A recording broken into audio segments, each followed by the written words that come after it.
Good morning, student. Economics chapter second. Same chapter, some new content. As a woman situation. So let's start. All we know about what is present situation of women in society.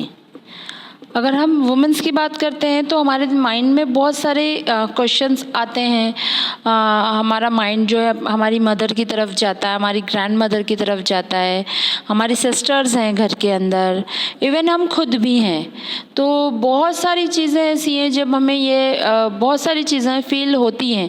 लेकिन अगर हम education की बात करें या हम बड़ी बड़ी चीज़ें आज जो है वुमेन एम्पावरमेंट की बात करते हैं, लेकिन उसके बावजूद भी हमारी जो स्थिति है, हम जो हमारी सोसाइटी में देख रहे हैं, हम ये बात कर रहे हैं कि आज वुमेन्स जो है मेंस के इक्वल है. लेकिन अगर हम रियलिटी देखें तो कुछ और ही है.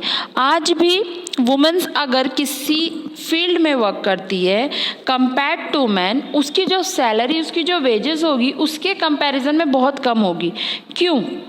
वो उसी जॉब पर है, सेम पोस्ट पर है, सेम वर्क कर रही है, बल्कि ज़्यादा हार्डली वर्क करके दे रही है. तो उसके बावजूद उसकी जो सैलरी है बहुत कम है. क्योंकि एक ये सोच है, हमारी थिंकिंग है कि वुमेन्स जो हैं उतना बेसिकली उतना हार्ड वर्किंग नहीं कर पाती जितना मैन करते हैं. तो मैन की सैलरी जो होती है ज़्यादा होती है, वुमेन्स की कम होती है. यही वजह है. और कुछ ऐसे सेक्टर है जैसे टेक्नोलॉजी के सेक्टर्स हैं, मार्केटिंग के सेक्टर्स हैं, इंडस्ट्रीज़ के सेक्टर है, जहाँ पे वुमेन्स को प्रोटेक्शन नहीं मिलती, मेडिकल लीव नहीं दी जाती, मैटरनिटी लीव नहीं दी जाती. इवन बहुत सारे ऐसी चीज़ें होती हैं जो वहाँ उन्हें नहीं मिलती. उसके बावजूद भी कहते हैं ना, मजबूरी है इसलिए लेडीज़ वर्क करती हैं और उसके बावजूद उन्हें सैलरी बहुत कम मिलती है. यही वजह है कि वुमेन्स का ज़्यादा अट्रैक्शन टीचिंग लाइन में और मेडिकल सर्विसेज में ज़्यादा होता है कि वहाँ पर उनको ये सारी जो फैसिलिटी है वो आराम से प्रोवाइड होती है. तो वो इन सारी चीज़ों को देखते हुए उन्हीं की तरफ ज़्यादा मूव करती हैं कंपैरिजन टू अदर जॉब. तो ऐसा नहीं होना चाहिए. और क्योंकि एजुकेशन यही सिखाती है कि हम सब इक्वल हैं, तो इक्वल अपॉर्चुनिटीज़ हैं, तो इक्वल अपॉर्चुनिटीज़ का फैसिलिटी भी मिलनी चाहिए. ठीक है, हम बात करते हैं. हमारा नया टॉपिक जो था एजुकेशन से रिलेटेड, तो हमारा न्यू टॉपिक है एजुकेशन. अब एजुकेशन है तो अब आप कहोगे कि मैम आप फिर एजुकेशन की बात कर रही हैं. तो एजुकेशन की बात नहीं करेंगे तो कैसे पॉसिबल होगा. बात करते हैं. छोटा सा ही दूंगी, ज़्यादा नहीं.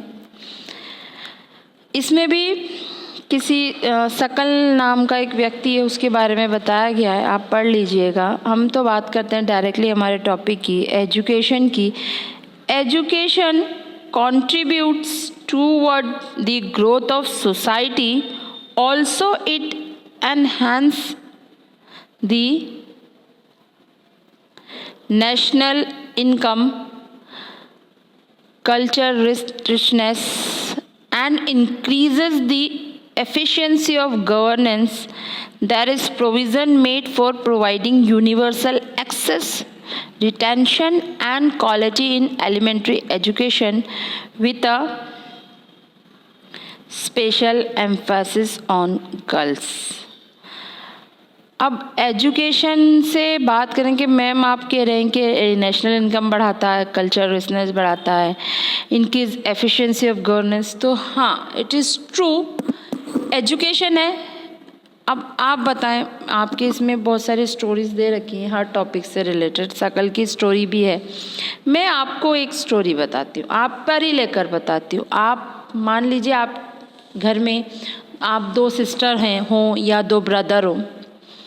आप में से एक जो है एक हायर एजुकेशन लेकर बहुत अच्छी पोस्ट पे है, आपका दूसरा भाई या बहन नहीं पढ़ते, आप खुद सोचिए, मैं ये आप पे छोड़ती हूँ कि अगर वो बिज़नेस भी करते हैं या कुछ और अदर वर्क भी करते हैं तो क्या वो आपके कंपैरिजन में उतनी ब्रॉड माइंडेड होंगे जितने आप हैं? नहीं। मैंने खुद ने ये सोसाइटी में रियलाइज़ किया है कि जो एजुकेटेड पेरेंट्स होते हैं ना बेटा, मोस्टली वो अपने भी बच्चों को, अब वो एजुकेटेड हैं तो वो क्या चाहेंगे कि मेरे बच्चे और एजुकेटेड हों, आगे की तरफ और मोर एजुकेटेड हों। और जो बच्चे और जो पेरेंट्स, आजकल तो ऐसा देखा गया है कि जो पेरेंट्स नहीं पढ़ते पर वो चाहते हैं उनके बच्चे पढ़े, लेकिन मोस्टली ये होता है कि जो पेरेंट्स एजुकेशन की इम्पोर्टेंस को नहीं जानते वो खुद भी अपने बच्चों को बहुत जल्दी वर्क पर लगा देते, काम पे लगा देते, पढ़ाई छुड़वा के, कि ठीक है ये भी साथ देगा, हेल्प होगा तो उतनी फाइनेंस हेल्प होगी घर में। तो एजुकेशन से क्या करते हैं हम? एजुकेशन से हम हमारे बच्चों को, अगर हर एक परिवार में बच्चे और घर में सब एजुकेटेड रहेंगे, उतने ब्रॉड माइंडेड रहेंगे, जितना एजुकेटेड होंगे हमारी स्किल एबिलिटी से हम उतना प्रोडक्शन सिस्टम करेंगे। हम में जितनी एबिलिटी है, हम में जितनी स्किल्स हैं, जैसे हम डॉक्टर बन रहे हैं, इंजीनियर बन रहे हैं, टीचर बन रहे हैं, हम कितने बच्चों को एजुकेटेड कर रहे हैं? आप देखिए, आप डॉक्टर बन रहे हैं, आप सोसाइटी में कितने लोगों को हेल्पफुल है कि आप उनको ठीक कर रहे हैं उनके हेल्थ के लिए। आप इंजीनियर हैं, आप कंट्री में या सिटीजन्स को कितना हेल्प कर रहे हैं, रोड, ब्रिजेस, ये सब बनाने के में। तो आप कहीं ना कहीं कंट्री में रहने वाले सिटीजन्स को हेल्प कर रहे हैं। और जहाँ जिस कंट्री की सिटीजन्स, जिस कंट्री के पीपल्स हेल्दी रहेंगे, एजुकेटेड रहेंगे, वहाँ पर उतनी टेक्नोलॉजी क्रिएट होगी, वहाँ पर उतना अच्छा एनवायरनमेंट होगा, और वो देश जो होगा, वो कंट्री जो होगा, अपने आप में इकोनॉमिकली जो है वो आगे जाएगा। क्योंकि हम भी ये समझते हैं कि अगर एक खेत है, उस खेत में हम जितना हमारी फसल को खाद, बीज या जितने इरिगेशन सिस्टम, न्यू टेक्निक से जितना अच्छा करेंगे, हमारी जो क्रॉपिंग होगी वो उतनी ज़्यादा अच्छी होगी। जितनी ज़्यादा क्रॉपिंग होगी हमारे लिए उतना प्रॉफिट होगा। तो सेम कंडीशन यही है कि कंट्री में पीपल्स जो होंगे, जितने एजुकेटेड होंगे, जितने हेल्दी होंगे, वो कंट्री उतनी ज़्यादा डेवलप होगी। उसी तरह कल्चर रिचनेस, तो जी हाँ, ये बात सही है कि एजुकेटेड जो पर्सन होते हैं, हम समझते हैं, हम देखते हैं कि किस तरह हमें सोसाइटी में उठना बैठना है, किस तरह छोटों के साथ बिहेव करना है, बड़ों के साथ पेश आना है, अदर हम ये नहीं देख पाते। तो ये चीज़ें हैं एजुकेशन से रिलेटेड। और एजुकेशन को करने के लिए गवर्नमेंट ने बहुत सारी स्कीम चला रखी है। आप देखिए, नवोदय विद्यालय, ईच डिस्ट्रिक्ट में नवोदय विद्यालय होते हैं, और गर्ल्स को लेकर भी बहुत सारी चीज़ें चलाई गई हैं। गर्ल्स स्कूल, कॉलेज खोले हैं, क्योंकि काफ़ी पेरेंट्स जो है ये प्रॉब्लम क्रिएट करते हैं कि हमारे बच्चे बॉयज़ के साथ नहीं जाएंगी। तो ये होता है कि ठीक है, उनके लिए सेपरेटली गवर्नमेंट ने girls schools, girls colleges open किए हैं, हर डिस्ट्रिक्ट्स में देखे जाते हैं, ताकि गर्ल्स जो हैं इस किसी भी छोटे मोटे कारणों की वजह से पीछे ना रह जाए एजुकेशन के लिए। क्योंकि अभी हमने बात की है, जितना कंट्रीब्यूशन मैन का है उतना ही वुमेन्स का होता है कंट्री के डेवलप होने में। तो ये चीज़ें थी हमारी।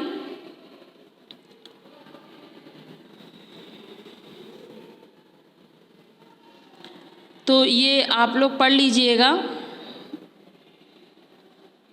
कि क्या प्लान था, क्या बजट है, स्टार्टेड किया है गवर्नमेंट ने। हम आगे बढ़ते हैं।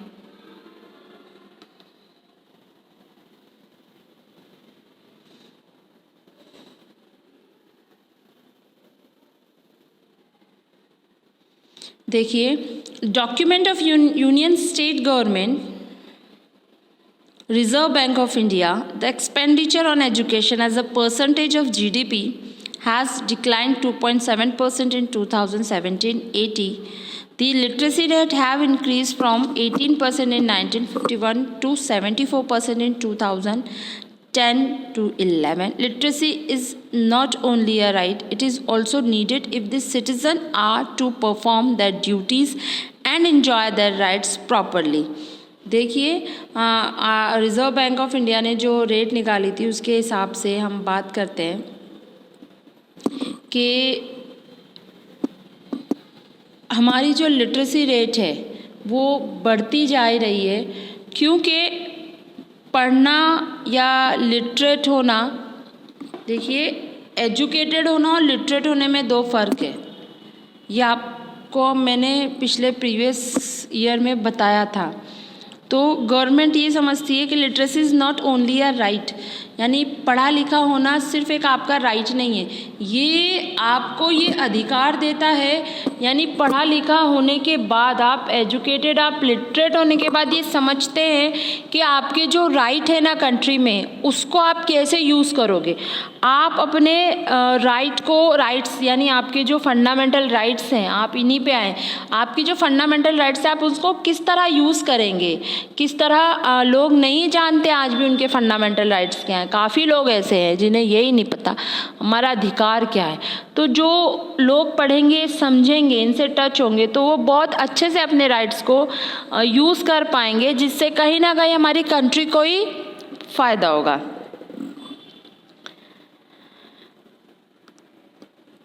A vast difference is noticed across different sections of the population. Literacy among males is nearly 16.6% higher than females and is about 61% higher than urban. ये आप पढ़ लीजिएगा, क्योंकि मेरी पुरानी बुक है, आपके पास नई लिटरेसी रेट की नई परसेंटेज होगी, सो ये आप पढ़ लीजिएगा। गवर्नमेंट ने एक और अभियान शुरू किया था जिसे हम सर्व शिक्षा अभियान कहते हैं। देखिए, सर्व शिक्षा अभियान, इस सर्व शिक्षा अभियान के इसमें ये था कि 6 to 14 ईयर्स के बच्चे, उनको एजुकेशन जो है कंपलसरी मिलनी चाहिए। अच्छा, 6 to 14 ईयर्स ही क्यों रखा? वो इसलिए रखा कि 14 ईयर्स तक आते आते हम समझ जाते हैं बच्चे को। अगर आप 6 साल से एजुकेशन दे रहे हो, वो 14 ईयर्स तक ले रहा है। अगर आप उसे 10 ईयर्स से भी दे रहे हो, आप अगर उसे 1 ईयर से भी दे रहे हो, 2 ईयर्स भी, यानी अगर वो 1-2 साल भी पढ़ रहा है, तो बच्चा 14 ईयर्स का आते आते वो समझ जाएगा कि उसके लिए एजुकेशन कितनी इंपॉर्टेंट है। तो आगे वो खुद आएगा पढ़ने के लिए। तो 6 to 14 ईयर्स के लिए ये पेरेंट्स पे कंपलसरी किया गया कि आप 6 to 14 ईयर्स तक के बच्चों को पढ़ाइए। एजुकेशन कितनी इम्पॉर्टेंट है वो आप देखिए। It is a time-bound initiative of the central government in partnership with the state, the local government and the community of achieving the goal of universalization of elementary education. Along with it, bridge course of back to school camp have been initiated to increase the enrollment in elementary education. Midday meal scheme has been implemented to encourage attend the ration of children and improve their nutrition status. Government ने इसके साथ साथ क्या किया, parents ने ये भी problem create की कि बच्चे अगर हम स्कूल भेज देंगे तो बच्चा क्या खाएगा। ये कमा कर लाता है तो एटलीस्ट इसका खुद का भी तो पेट भर जाता है।